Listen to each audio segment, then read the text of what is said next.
মিশরের আকাশ সেদিন ভোরবেলা তামাটে রঙে রাঙানো ছিল।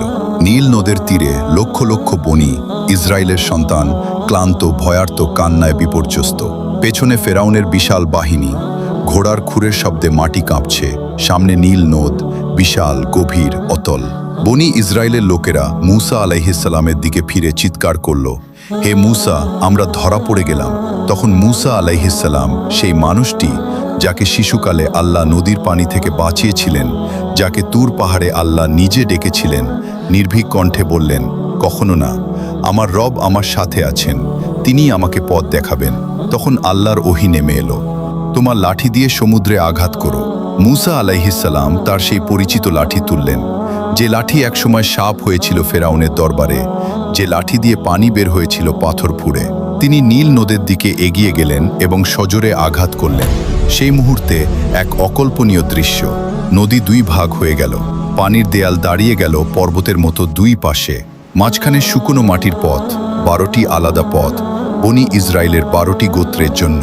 লক্ষ লক্ষ মানুষ হতবাক হয়ে এগিয়ে চলল সেই অলৌকিক পথে। ওদিকে ফেরাউন, মিশরের সেই দম্ভী শাসক, যে বলেছিল, আমি তোমাদের সর্বোচ্চ প্রভু, সে তার বিশাল রথে বসে এই দৃশ্য দেখছিল। তার জেনারেলরা ভয়ে থমকে গেল, কিন্তু ফেরাউনের অহংকার তাকে থামাতে পারল না। সে চিৎকার করল, এগিয়ে যাও, পানি তাদের জন্য সরে গেছে, আমাদের জন্যও সরবে। ফেরাউনের সৈন্যরা সেই একই পথে ঢুকে পড়ল, কিন্তু যখন শেষ বনি ইসরায়েলি ওপারে পৌঁছে গেল এবং ফেরাউনের বাহিনী ঠিক মাঝখানে, তখন আল্লাহর হুকুম হলো। মূসা আলাইহিসসালাম আবার লাঠি তুললেন, পানির সেই পর্বত প্রতিম দেয়াল ভেঙে পড়ল, নদী একসাথে হয়ে গেল। ফেরাউন এবং তার পুরো বাহিনী নীল নদের বুকে চিরতরে ডুবে গেল। ডুবতে ডুবতে ফেরাউন চিৎকার করে উঠল, আমি বিশ্বাস করলাম বনি ইসরায়েলের রব ছাড়া কোনো ইলাহ নেই। কিন্তু আল্লাহ বললেন, এখন? অথচ এর আগে তুমি অবাধ্যতা করেছিলে এবং বিপর্যয় সৃষ্টিকারীদের একজন ছিলে। আল্লাহ আরও বললেন, আজকের দিনে আমি তোমার শরীরকে রক্ষা করব, যাতে তুমি তোমার পরবর্তীদের জন্য নিদর্শন হও। সেই দিনটি ছিল আশুরা, মুহররমের 10 তারিখ।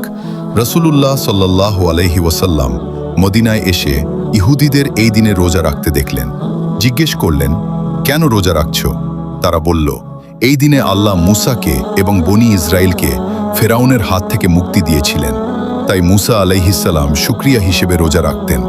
নবী সাল্লাল্লাহু আলাইহি ওয়াসাল্লাম বললেন, মূসার সাথে আমাদের সম্পর্ক তোমাদের চেয়ে বেশি। এরপর তিনি নিজেও রোজা রাখলেন এবং সাহাবীদেরও রাখতে বললেন। আল্লাহর উপর পূর্ণ তাওয়াক্কুল করলে সমুদ্র পথ দেয়, আর অহংকার মানুষকে শেষ মুহূর্তে ঈমান আনতে বাধ্য করে, কিন্তু তখন আর সেই ঈমান কাজে আসে না।